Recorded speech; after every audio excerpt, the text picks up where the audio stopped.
It's the most woo thing we can do, right? What?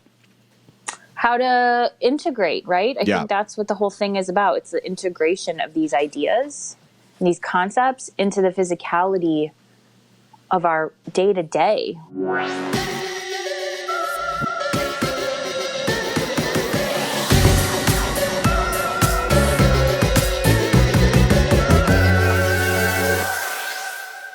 Well, come to another episode of As Woo As You Want with Celine and Jeremiah. Hello, Jer. Hey, Celine. What's up? How you doing? That's the most loaded question of 2020. How's it going? How are you doing? I know. There's no way. Who would have thought, right? You can't ask that. How are you is so intense these days. Maybe we should just start. Speaking of 2020, we should start off with a little bit of context of time, which I think we're going to be talking about time today. But it's November 19th, 2020. So it's a week before Thanksgiving here in the U.S. The United States of America. And I was trying to think of a joke about that, but I'm not even going to get into it. I mean, you could just say the United States of America, and I'm sure that is a joke at this point, you know? Unfortunately, yeah. That was a dark joke. A few things have happened since our last episode. Well, the last one was it in September? No, it was October. Yeah. COVID is making her return. COVID's coming back in a real way. In a real way. So that is a tragedy in and of itself. Yeah.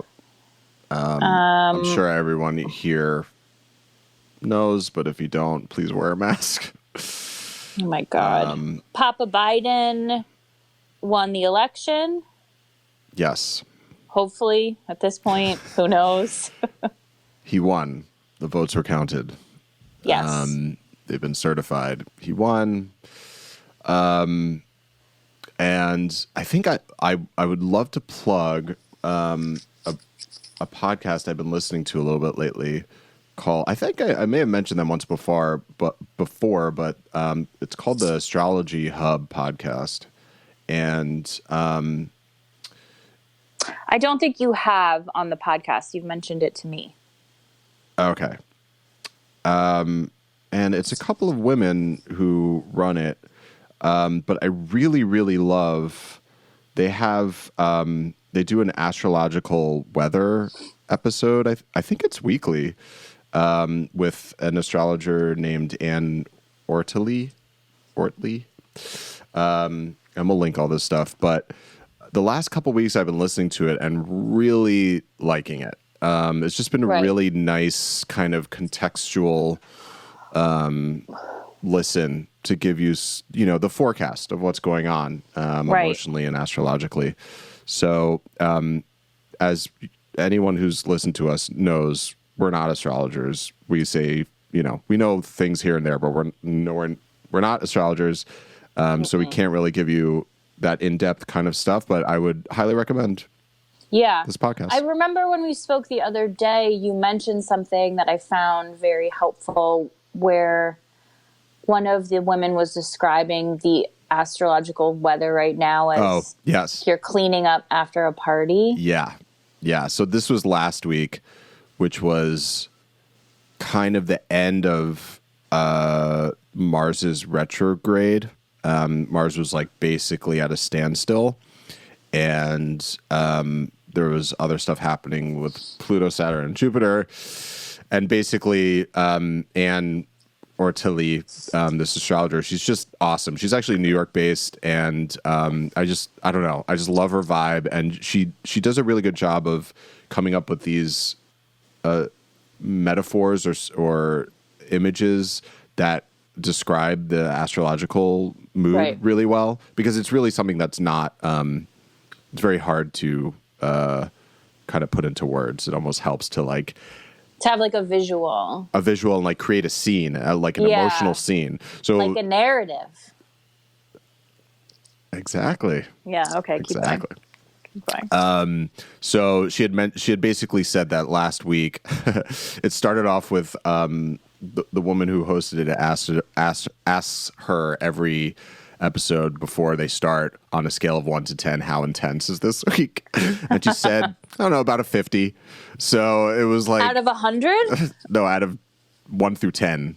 Oh, geez. Okay. So it was pretty intense. Like basically this whole year has been. But she basically described last week as being, it's kind of like that twilight period where the party's over, a lot of stuff went down. You're kind of like cleaning up, just thinking about all the things that occurred. The new day has not begun, and you're just kind of like taking it all in. Yeah. I mean, to me, that feels sort of nice. You know, it's sort of like a mini calm after an intense period of time. But it's also nothing's over, you know, like you're waiting to wake up in the morning or waiting to see what the next day brings. Yeah. Yeah. And this week is, at least for me, I don't know. We were talking about this earlier, but I've been feeling Mars is going direct now. So a lot of things that I've been feeling like they're at a standstill. You don't know what's going on. It's just like this very intense uncertainty. And I think that's playing into with the Pluto, Saturn, Jupiter stuff. I really should learn astrology more, but but basically like things are just starting to move, like just beginning to move. Well, from what I understand, also I am not an astrologist in any way, but from what I understand, this sort of back and forth dance is going to happen through the middle of January. I think that, I don't think that's Mars related. I think that's the Saturn Jupiter or maybe stuff. Maybe that's for me personally. Maybe this is my personal journey. Sorry. Something like that's happening. Yeah. But it also, you know, it's a reflection of our global and like societal vibe right now. You know, we're almost just like fighting ourselves, I think.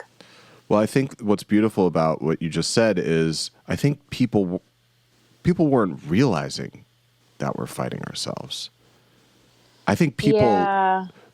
Or there's something that's happening within...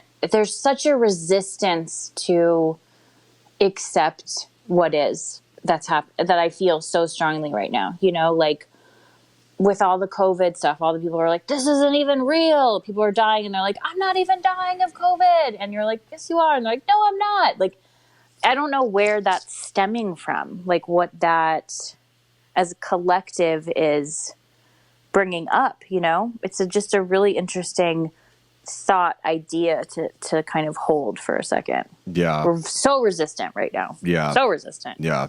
I mean, I can't speak for all these people, but I think one of, I'm sure a lot of aspects of it is it's a refusal to see the shadow. Yeah, but like what about some people, you know, don't even know what that means, right? And who are like, I'm not accepting the shadow side of myself. But even if you're just normally functioning in the world, not thinking about different levels of consciousness as just a third dimensional person in a polarized world, to be so resistant to like, it's like, to me, it's almost as if there's something happening where every day is happening. The sun is rising, then it sets, rising, sets. And it's almost like a refusal to just see that. They're like, no, that's not the sun. That's, you know, Andromeda planet. It's not even like, it's a refusal to just see exactly what's in front of yourself. But I don't even know if you have to be so complex about, on one level, sure, it's the shadow, but, you know, my aunt in Ohio, I don't think is going to be like, you know what, you're right. That's like my shadow self. Well, of course, because it's the most. Yeah. It's the thing that the thing that you're the most afraid of, the thing that you're trying to hide, the thing that you're trying to not bring up. It's the shadow. Well, I'm saying it from a metaphorical yeah. perspective, but I think with a lot of and I think part of it too is the coming of the age of Aquarius, where there's a real shift happening in the collective psyche, particularly in America, which is so heavily individualist, to go from I only give a shit about myself to, oh, I need to take care of other people. And that taking care of other people actually also takes care of me. That's a huge shift. That's not an American concept. Right. But so I guess what I'm saying is like, that's a huge shift. And we're having a physical experience of that right now with COVID. And so on a minute level, just the physicality, right? You don't have to think of like the metaphorical spiritual side, but the refusal to accept the physicality of what's happening is fascinating to me. That a lot of people are so stuck. I mean, we're making huge generalizations right now. I realize that, but I also, whatever, it is what it is. For the sake of, discussion, yeah. But, I find it really fascinating. Just trying to be kind of like neutral about it and like not having an emotional theory or response. Like, it's a fascinating human response to a physical need to be aware of someone else and their well-being, because it doesn't affect, I don't care, I'm fine. You're like, well, what do you care? It's tragic, I guess is when it's a very tragic human response, I think. Yeah. I mean, if you want to get woo with it, and I think we should, but I think there's an aspect of this stuff where, and I'll bring it up now. Celine and I had talked, I think, last week about our next episode, and one of the things that has kind of been swirling around in my world lately is I'm reading a collection of anecdotes from Nisargadatta, who was a Indian guru in the 20th century. It's called I Am That. And it's basically dialogue with different people who come to him, between him and whoever the person is or people are. And it was transcribed by another person and made into a book. And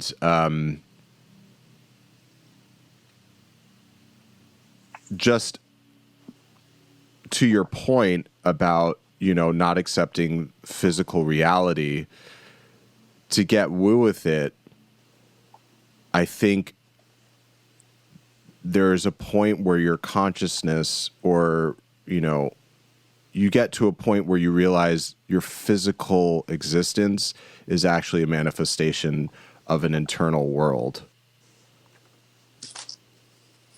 Go on. So, and this is kind of like pulling from, the stuff that I've been reading with Nisargadatta, which is like really, it's beautiful. It's very deep, and it's very, it's something where, and I feel like there are other authors sometimes where this happens, where when you start to get into, when you start talking about the ineffable, it's almost like the words create a vortex into an experiential awakening. It's not an intellectual thing. Maybe you're understanding it on an intellectual level, but there's something deeper that needs to happen in order for you to actually understand it. Yeah. I mean, it's similar to the idea of like chanting or praying or a ritual or some sort of like divination that you're just speaking the words, but those words are creating an energy that is more of an experiential thing than a physical aspect. Yeah. And people have reported that when, they sat with him, which you hear a lot with other gurus as well, is you literally you kind of are feeding off a different energy field. Yeah. You're experiencing a different energy field, and it opens you up. I mean, I remember one time when I met one guru many years ago, just being in front of him and just like looking at them, it just felt like home. It just had a feeling, right? You were like, amazing. Ooh, Yeah. wow. So it's very powerful. Yeah. So I think there's a point where you can, and I think when you do the work, you start to see it where, I don't think it's deterministic, but there's different levels to this where objectivity, I don't know if there's actually such a thing as objectivity. Yeah. Well, in like what way? Because you can be objective about, eating a sandwich, but there's not necessarily objectivity about what is it to experience the divine.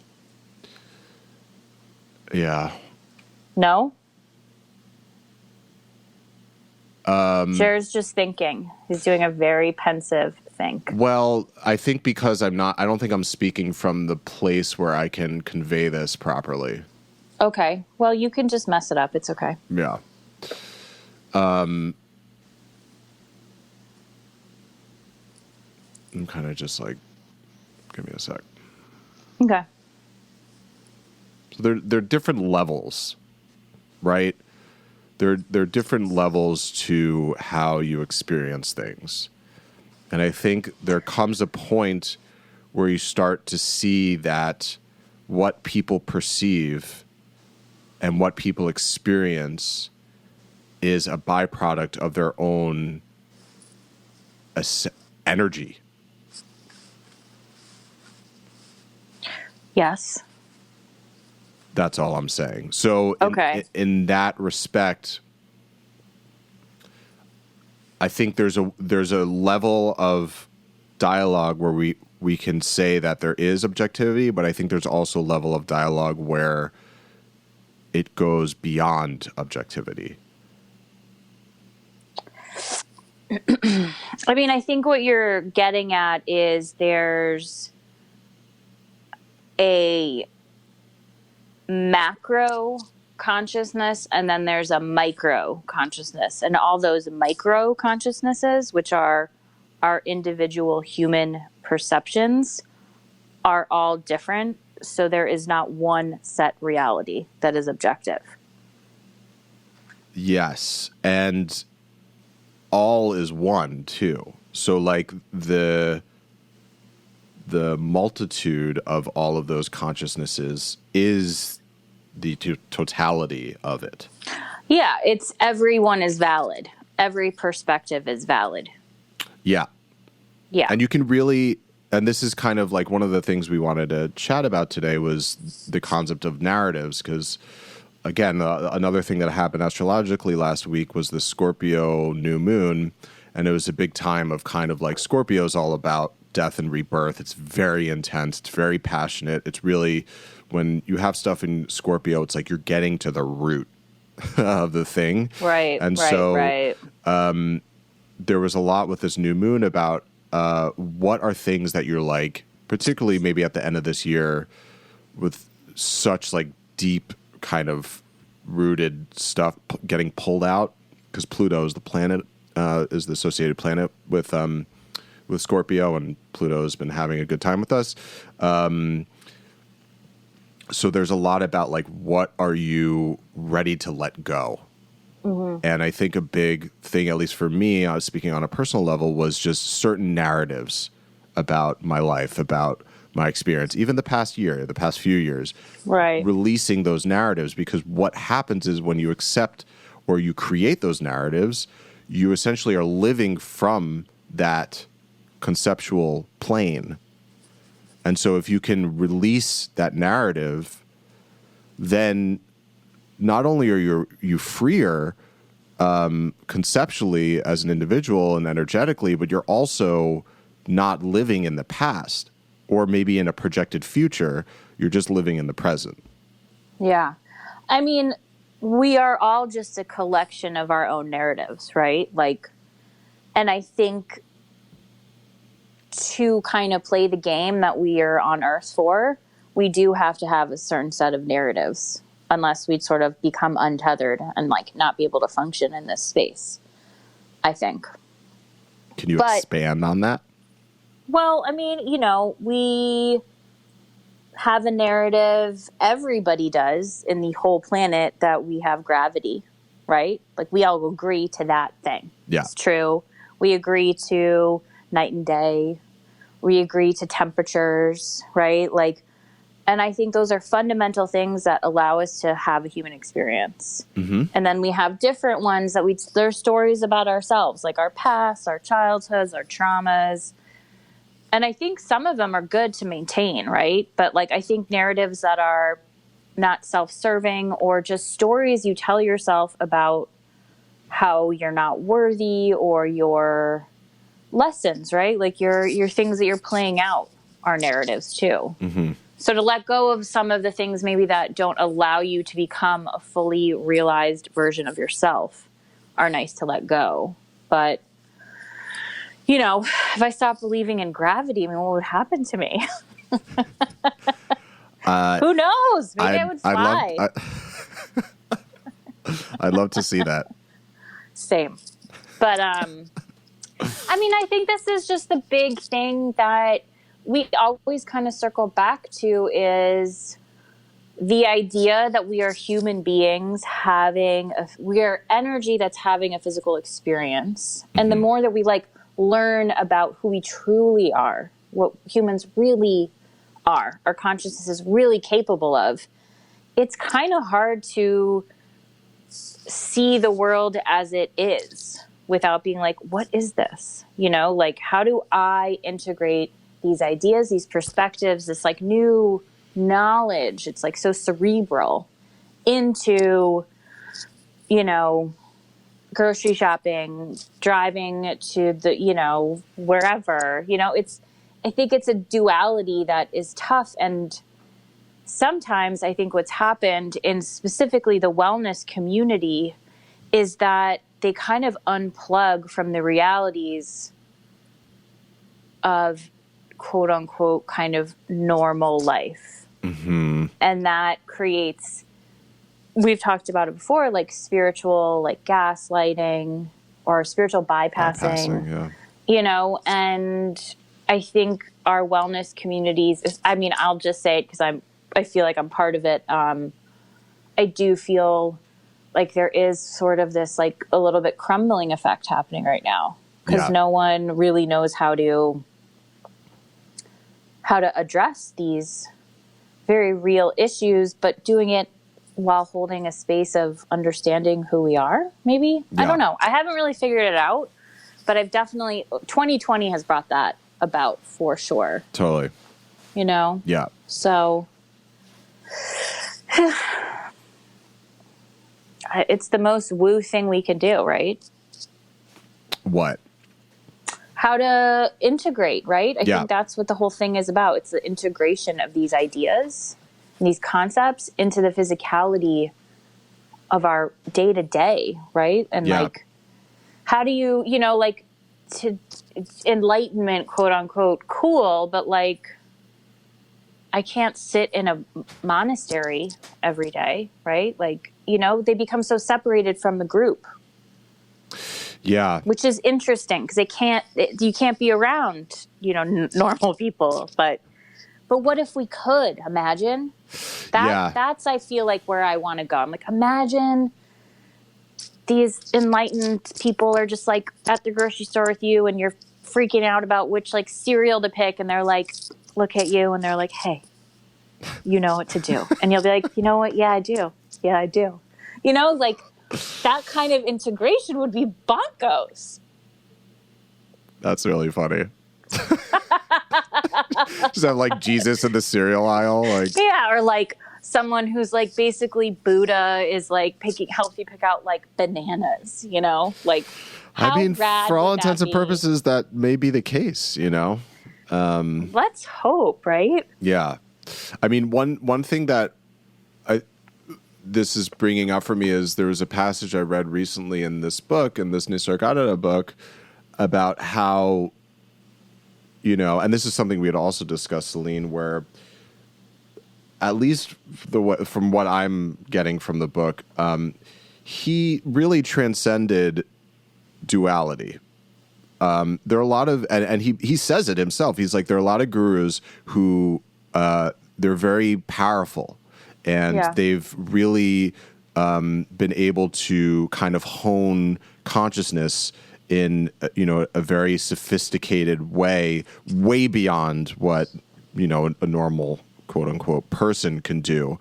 Yeah. But he says you're still playing in illusion.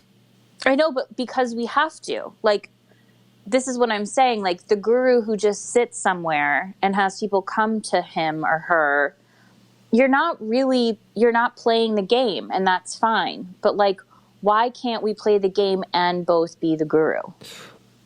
That's honestly something I've been thinking about a lot. Right? Like, why does it have to be this thing where, like, they've transcended duality, but then they're not part of us anymore? But they are. But they are. They are. But they're not, like, living in our world. For instance, this was an amazing passage where at one point there was this person who kept kind of, people get really frustrated because when he's talking from such a place of, it's like so like relaxed. It's relaxed, and it's also from such a it's so grounded and so clear and so beyond what like we usually are interacting with that people get really frustrated because he'll say things and you can literally see the interaction take place, and like the person is hearing the words but they're not ingesting it in their body. This is again going back to like there's certain things that are it's just ineffable. Like you can't point to concepts anymore because it's beyond concept.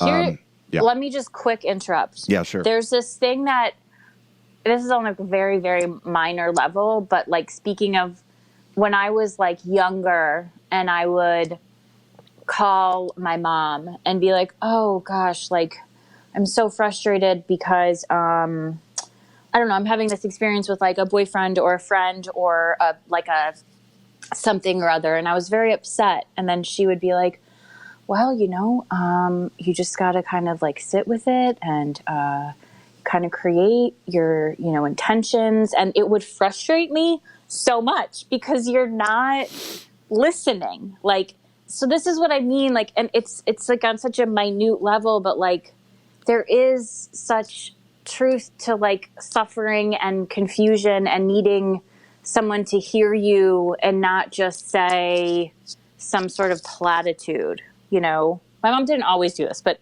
I think it's a little bit triggering for me to like, the people aren't listening to the guru, but it's like, I don't know. It's always been something I think about, like, well, how do you listen, but also listen and come from a space of holding,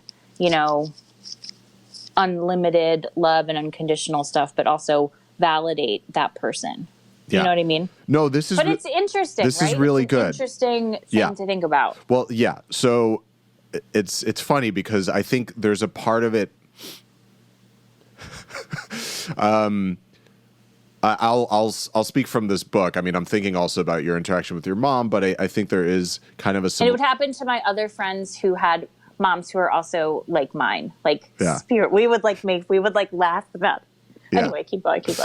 Yeah. But this guy, he was like, when am I going to find my guru? And what a question. And basically Nisargadatta is like, you'll find your guru and you're ready, blah, blah, blah, blah. And he'd be like, but I like all this stuff about like how do I do it? Blah, blah, blah, this and that. And I'm reading this and I'm thinking to myself, he's right in front of you. Mm-hmm. But it's like, it's really a situation of like, if you're not at that place where you're ready, it's just going to go over your head. Yeah. You got to be willing to see what's in front of you. And people, I mean, no one really does. Yeah. So there's an aspect to all of this that I feel like, as someone who is curious and who is earnest about this stuff, and he talks about this too, how like earnestness, like all that's incredibly important, but there is also, and it's just kind of beautiful to read, because the spiritual tradition and culture is so deep in India. It's such a different, different thing from what we experience here. But there really is this idea that each soul is essentially a fruit, and when the time is ripe, you will, be harvested. And like die? Well, no, you'll come to realization. Oh, okay. Sorry. Die, not die. Again, that's like another thing. I mean, yeah, in a way. Yeah. So. Yeah, we're just not. I mean, I don't think like traditional Western culture, like we're not spiritual at all. Yeah. And we are, but not in like the loving kind of like, there's a softness and then like an invitation. We're not very soft. I don't think.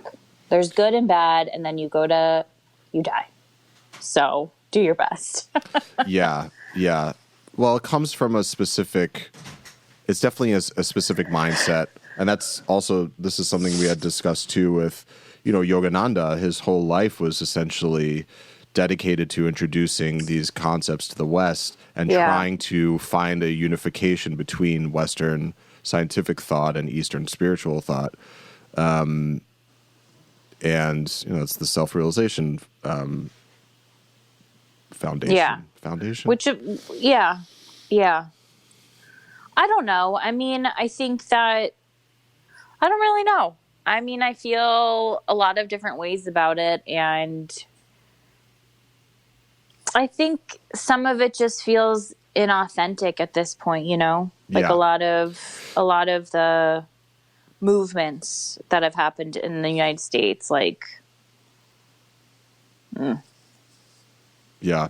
I don't know. Yeah. I mean, there's a lot we're seeing with certain teachers, certain schools where they're being exposed, Yeah. Yeah. And it's important. It needs to happen. Yeah. I mean, I think again, it's sort of like what you said, and I sort of said earlier, like the idea that if you can, you can kind of be your own guide, in a way, but you also have to go through a lot of issues and work through a bunch of stuff. Yes. And ultimately it's you, there's a real issue with a lot of people giving their power away. And that's definitely, I think, one of many themes of the last few years and this year. Or like centuries. Yeah, centuries, sure. Yeah. Yeah. But I mean, that's the whole new paradigm, right? Like that is what is to come. If we can get through it, the now. Yeah. I mean, I will say, like, just taking a step back, I think everyone should be happy or proud or feel good about the fact that you're here. That, like, we've survived, you mean? We've survived. Yeah. I was thinking about that the other day. There's a lot. I'm just always amazed at people's resilience. There's just times where I'm just like, how are we just like doing it? It's just amazing to me. Yeah, I agree. I mean, I think and we you don't have see a that lot in the of news because stuff that's like, not newsworthy. that we're making it, that we're doing the things. No, because again, it's like there's just... Well, yeah, they don't. The news isn't like a team motivator, No, and it's advertised as showing you reality, but it's like that's just It's a usually bit of really shitty reality. stuff happening in the world. Yeah. It's important to know. I'm not saying it's not important to know, but No, I if you're agree. looking that as news, right? Like the word itself, like presupposes that that's what's happening. Yeah. But it's a very biased look at the world. Yeah. I mean, I said this to Jer earlier today. I was waiting to get the little COVID test and it was like 4 hours and it was the That's worst. kind of what I was referring to. But yeah, keep Yeah. going. And so, we're all standing in the cold, really uncomfortable, not having a good time. And then eventually we kind of all started just like to be like talking and whatnot and sort of commiserating together. And it was a really great feeling of strangers making it through a pretty like gross situation, like waiting hours and hours. And at one point I was like, I'm going to go. I got to get out of here. I got to leave. And this girl behind me, she was like, no, you've made it so far. Yeah, that's I'm beautiful. sorry. I'm like laughing because I was so like, you're right. I'm going to stay. I'm staying. But like, this random woman telling me, no, you can do it in like the midst of this like crazy chaotic time where it's been hours and we're cold, we're in a pandemic, and her just supporting me. Like that was amazing, like, Yeah. so going back to like news and stuff, it's really just our like little communities, right? Like, and ideally that spreads. Yeah. Yeah. So wild. Yeah. I mean, I think just what we were chatting about earlier, that's like really, it's just something that it's because I'm reading this book. That's what I've been thinking about a lot. A lot of people come to him and, literally tell him, like, look at the news, like, look what all this awful stuff that's going on. And again, from his perspective, from the way he's looking at it, this is just, we live in duality. There's one point where I'm not condoning, killing and suffering and murdering, but there is an aspect of all this that is just duality because it is a fourth dimensional framework where time and birth and death and all those things exist. And there was a point where someone asked him a question about like, will there or can there ever be a place of perfection, like where humans just like live in peace and everything's wonderful? And he says, yes, there may be a time where your leaders have kind of mature emotional well-being and this and that, and people take care of each other, and it'll be the crest of a large wave of like positive whatever. But he says, Right. but that's a wave and there's an ebb to every flow. So nothing is permanent. There is black and white, there is darkness and light. That is just where we exist. And so from his perspective, it's taking care of other people, doing good deeds, that's all well and good. There's nothing wrong with that. He's not discouraging that, but he's saying the issue is you're still playing in the field of illusion. And what I am offering you is true liberation, which is What is he saying? Going beyond duality. Well, then how do you do that? You got to read the book. But I just feel like it's so unhelpful. Like here's an example. For me, as someone who works with people in a healing space, right? Yeah. Someone comes to me and they're like, I'm devastated. This is happening. There's no part of me that is going to say, well, that's just like part of the game. This is part of like duality and life experience, right? Like my job, what I want to do is offer and hold space that creates an environment where they can feel the feelings and then transform them just in the moment, just being present with the needles, with whatever I'm using, right? And they leave and they feel better for however long, right? I think that's a tangible way that people could maybe get to this like paradise version. Absolutely. But so that's why I have this problem with this, like, you know, he's like, you're not ready, you're not seeing it. And it's like, well, you're not helping either. You're just saying, you know, what are you saying? Do you know what I mean? I mean, this is my, it's just kind of frustrates me. Yes. It just frustrates me. Yeah, absolutely. There's, I think that's just like who he was like or gurus. is or whatever. I think that's just how the idea, the construct of a guru is that. Yeah, because I think you get to a place where it's You're almost not like part of the group. Anything else I say is just kind of, it's not getting to the root of it, you know? That's not discounting other healing modalities at all, but, you know, if you're going to see this person, if you're going to, you know, seek counsel from this person, this is what that person's going to say. Yeah. I do. But I think like, it's like, I think the cool idea that like feels exciting to me is having both feet in both dual worlds.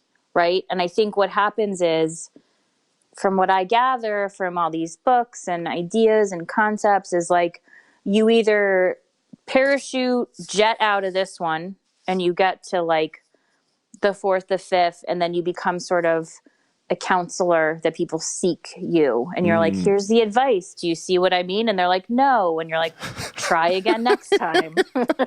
You know, or it would be, I think that the progression of human consciousness in a way that would help globally us all is like to be both that like kind of Riddler, but also have a tangible way of helping. Yeah. Either by listening or validating or using your words in a way that makes someone feel not frustrated by your like riddles almost, you know?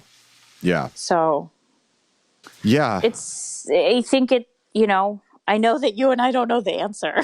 no, but I have thought about that a bunch. Like, so what happens if like more and more people become realized? Like, are we, I think, this is me venturing a guess, but I do think that to some extent if more and more people are becoming realized, you're transcending the fourth dimension. And so you're essentially not human. Well, I think you're still human. You're just a different version of what a human is. Or you're just kind of, I mean, it's like, I think some of the narratives of the polarities that exist in the third dimension, they will change. So I don't think that so much suffering and just like injustice, I think when we like as a collective kind of switch over, I think a lot of that kind of murky water will stay in the murky water and will go where there's just not as much murk. Yeah, because again, I think it's like, because it can't exist, right? It can't exist in a world where we don't believe it to be true. Well, it's not even believe. It's just now you're just not in, you're not existing in a place of duality. Great, but we have to believe in duality for it to exist, is what I'm saying. If we can move to a space where we don't recognize duality as a fundamental core belief, it will not exist. Yeah, I feel like belief is tough, though, because that's just a tough word to use, because... What would you prefer? Narrative? I don't know. There's just an intentionality to belief, you know, where it's like, I didn't intend on an egoic level to be human. But we're not talking, I'm talking more like the super, I'm not talking coming from like a human consciousness. Uh-huh. I'm talking about the bigger picture, right? Like, and this is also the problem when you talk about this stuff. Yeah. It's like, you're like, wait, but a belief has intention. I'm like, but I'm not talking about like the details of it, right? Like I'm talking bigger. Yes. So it's always the thing, because we're just it's little good. humans. I pointed it out because I think some people may hear it and be like, oh, that you just have to like believe something different. And it's like, No. Yeah. Yeah. Yeah. So what's interesting is even in It's like the belief in gravity. Uh-huh. That's, I don't mean like, you know what? You know what? If you don't know what I mean, I'm sorry, but whatever. But here's the irony in what's happening right now. Yeah. We're talking at this level, and there are going to be people who are listening and are like, I don't get it. This is bothering me. I'm annoyed. I'm leaving. Yes. In the same way that when your mom answered you, you were like, this is annoying. I don't want to hear it. Blah, blah. Oh, 100%. Yeah. So that's just how it is, like. Yeah. I mean, when my mom said it to me, I wasn't like, what's happening? I was like, oh God, this stuff again, but like, I understood where it was coming from, and she was right 100%. It's just, it wasn't what I needed to get to where I needed to be. That wasn't going to reach me. It wasn't going to help me. There's something really amazing to that. Yeah. Which is there a way you could be, this kind of realized person, but at the same time give what the person who's asking needs? That is the crux of the issue completely. Right. And that is, I think, the central question on how to integrate, evolve, and move forward. Because I don't know, how do you use the right language? Yeah.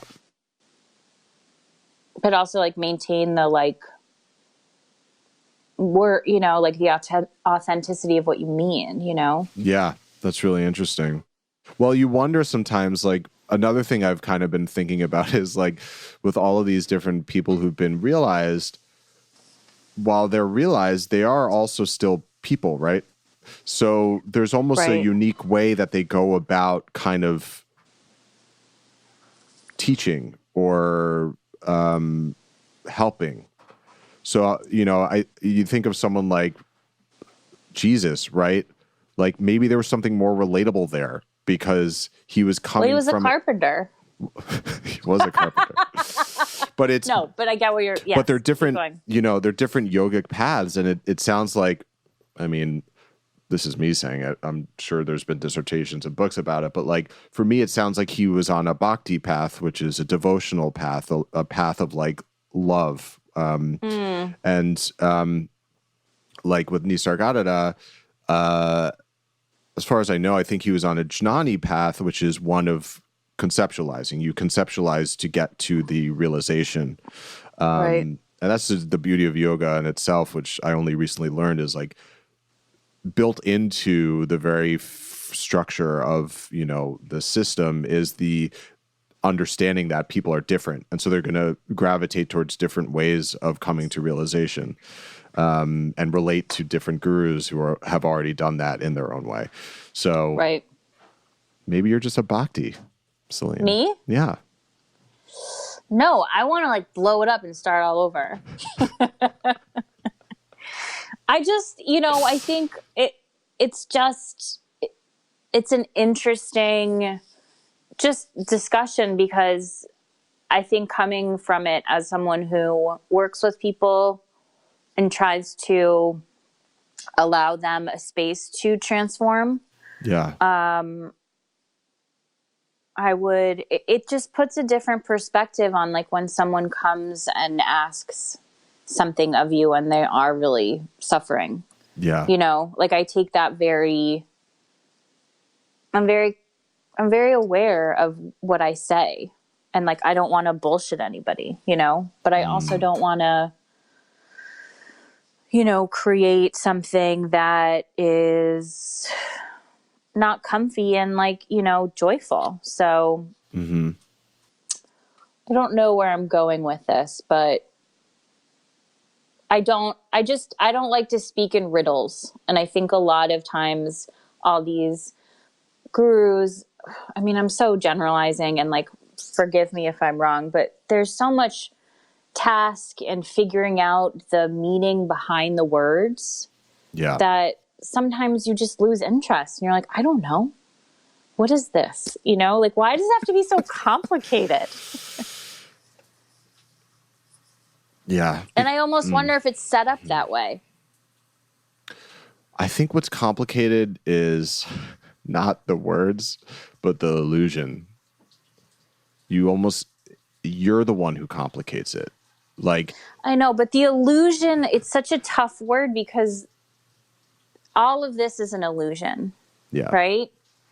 I'm an illusion, I guess, or whatever. So that's also like, well, what does that mean? It's just another word. It's like dream interpretation, you know? That I was just thinking about dreams. Because you could say illusion, you could say dream.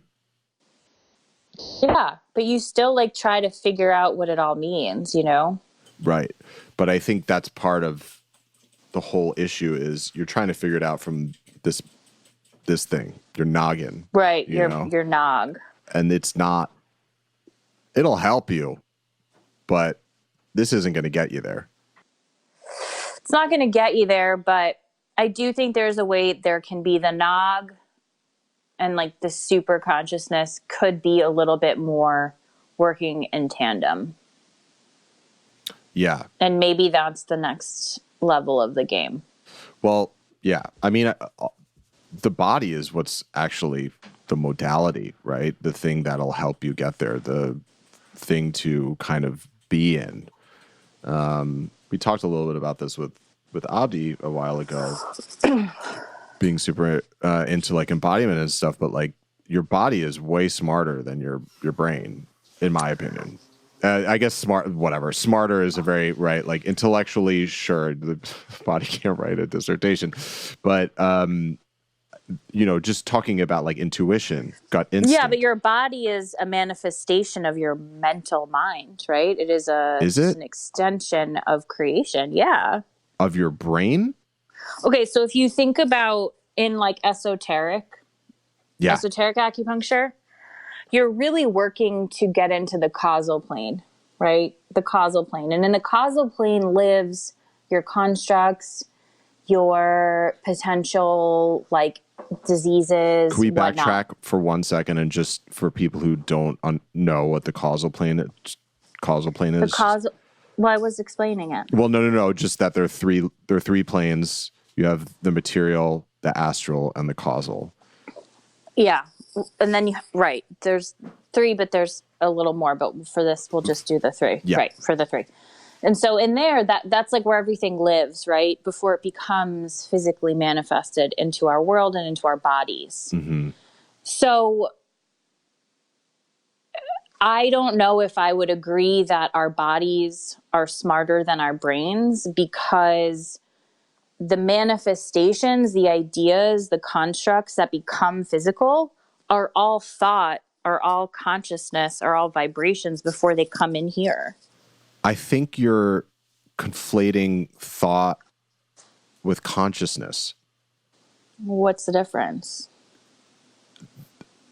And this is why this stuff is interesting, because it all comes down to wording again, which is concepts, which is essentially limited, but consciousness in at least the way that I think, particularly with a lot of the Indian spiritual teachers talk about it, is energy. Yeah, but so are your thoughts. Yeah, no, absolutely. It's all energy, but... Okay, so I'll say it differently. So energy fuels the thinking, fuels the ideas, and lives in an energetic world. So I think if you can tap into that causal, more energetic plane, you can change the structures of your physicality. Here, let me put it this way. Why do you meditate? Well, I don't meditate as much as you, so you would answer that. What's an answer? Like when people say like, well, why do I meditate? Oh, I meditate to like be centered. Right. And how are you getting to a centered place? You're being still. What is being still? Your mind. Exactly. Okay, but you're not. This isn't. Okay. Yeah. I think we're crossing lines here. Yeah. And I don't know how to I don't know how to get on the same train. Cool. I like it. Yeah. Yeah. I know what you're trying to say with being in your body and no one's in their body, and I agree with you, but in an existential kind of framework where you're thinking of magnetic fields and frameworks, like your body is an extension of that. So I think, so that's just what I mean. Like, I don't, so your thoughts, you're like, hello, I'm in my body, I'm doing my work. Like, sure, that is not as higher energy vibration as the consciousness, but I Right. don't think that they're separate. Yeah. So I don't know if that's anything clarifying what you were saying earlier. Yeah. Yeah. No, I don't, that's good. yeah, it's not, I mean, that's essentially what I do for work all the time is I'm working on the physical, but also so much more the energetic, magnetic fields that surround the body. Mm-hmm. So the body is just a representation of those. Yeah. Yeah. Yeah. The only reason I said that was because, again, I think from my perspective, I don't think you can get to these places with the brain. I don't think the brain can do that. I think it can help you get there. But I think ultimately why people say meditate is because it's about stilling your mind. It's about focusing your mind in one point of centeredness. Right. And, talking about the body, again, like the body itself is actually an illusion. So that's part of another thing Nisargadatta talks about is that if you keep thinking of yourself as a body, you're going to be the body. But so you, at some point, his whole idea is that there's going to be a moment in whatever, your path is where you're going to realize you're not your body. Yes. Who knows though, if that would ever happen. Well, if you think of non-temporality, you already are realized, just not in this current incarnation, because your attention is basically just being focused in this body. Yeah. I mean, no time. So everything's happening right now. Yeah. So we are all realized. It's just, we're just not focused in on that. Right. We're not focused. We're focused right here, right now. Yeah. Yeah. Which is pretty incredible. Yeah. I mean, Seth talks about that a lot too. Yeah. It's all just a focal point. Exactly. Yeah. Which is wild. We're such like complex, like moonbeams. Yeah. You know? Yeah. I'm like 4 and I'm also dead. Wild. So if anyone's still listening. I don't know. We really went deep. Yeah. I don't know. This is the kind of stuff that I resonate with. So yeah, I think it was a very interesting combo. Yeah. Yeah. And like, to your point, when we had our 2020 episode, a couple episodes ago, like we talked about this too, where, this is where it's like that bridge where you're like, we're having these kinds of conversations, but then we're also like, but we're here, we're human. This is just, So how do we take that? How do we take this and kind of use it or live it or be it in a way that is beneficial to you, beneficial to the world? I mean, I think however you want. Yeah. Right? Go to a guru, meditate, do community service, like whatever, it just, I think that's the beauty of all of this is like, there's no one way you can do and be this version of yourself. And Absolutely. It can look a million different ways, which I think is what the opportunity that we've all kind of not in our regular every day-to-day versions of ourselves, but our bigger selves. Like maybe that's why we're doing this. Maybe it's why we're here, right? There's no rules. As long as you're cool. Like, don't be a jerk. So, who knows? We do. You and I do.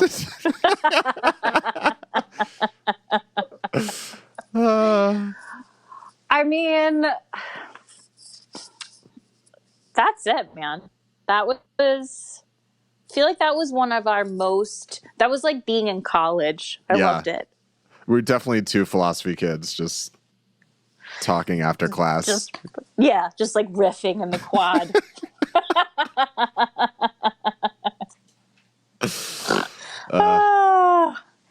Anyway. Yeah. But it's cool.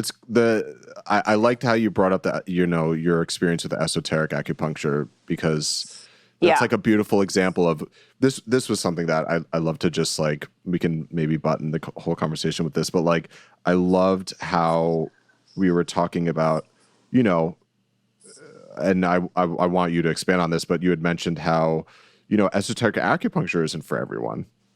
Oh yeah. You kind of have to get to a place where you're... Well, you'll have a nice time in a session for sure, but it's not going like, if you're someone that has been working a lot or meditating or, very aware of their body's chakras, it will be like going into outer space, right? Like it will allow you to get to this. It's sort of it's like a ladder, right? Like to get you out. But so with esoteric, I definitely, people are like, I want to try it. And I'm like, for sure, you'll try it. But it's probably just going to be like normal acupuncture, Yeah. So not everybody's ready, and that's totally fine. Celine, you're a little guru.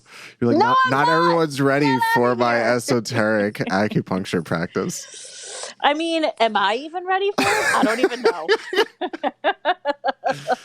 Gotta start somewhere. Yeah, you gotta start somewhere. It sounds really awesome. Like at some point, I want to come. You would be a great candidate for it. Yeah, I'd really love to do it. Because you meditate a lot, Yeah, that'd be really awesome. One day. One day. Yeah. All right. Well, do we have any closing arguments for our our dissertation? Oh my God. No, I was just thinking of a whole other can of worms. You know me. My Mars is in Gemini, so thoughts never stop for me. But I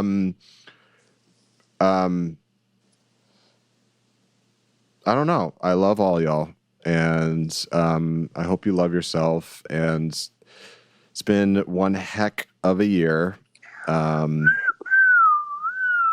Things are changing, and I don't know. I hope you feel good that you've gotten here. I know it's been crazy, but like I feel like a lot of people have been doing the work, and like it's just really important to just be kind to yourself and take care of yourself, because it's been a lot, and it's probably still going to be a lot, but yeah. I think the thing is, and my mantra is, try not to be too hard on myself.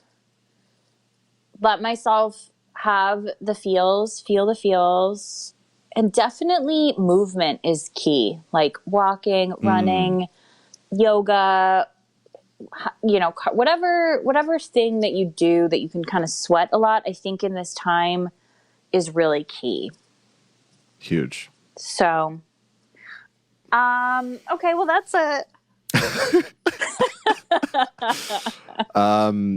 Yeah, sending everyone lots of love. We hope you enjoyed this conversation. Jeez Louise. I think it was actually okay. Sorry. Yeah, I hope you did like it. Yeah. please feel If free not, to. that's fine too. Yeah, you don't have to listen. Feel free to message us, follow us on Instagram as well as you want. We're on Twitter, but we don't really tweet that much. Oh yeah, that's my bad. I'm sorry. It's okay. If you want to buy us a coffee, you go to buyusacoffee.com/as weird as you want. If you want to be a patron, you can go to patreon.com/. And like maybe we'll start doing something cool on the Patreon. Jeremiah and I have been talking about We have been talking it. about maybe offering some specials, some things. So stay tuned. Stay tuned for that. All right. Love you guys. Love you. Take care. Happy Thanksgiving to all the Americans out there. And yeah, we'll see you on the flip side. Bye. Bye.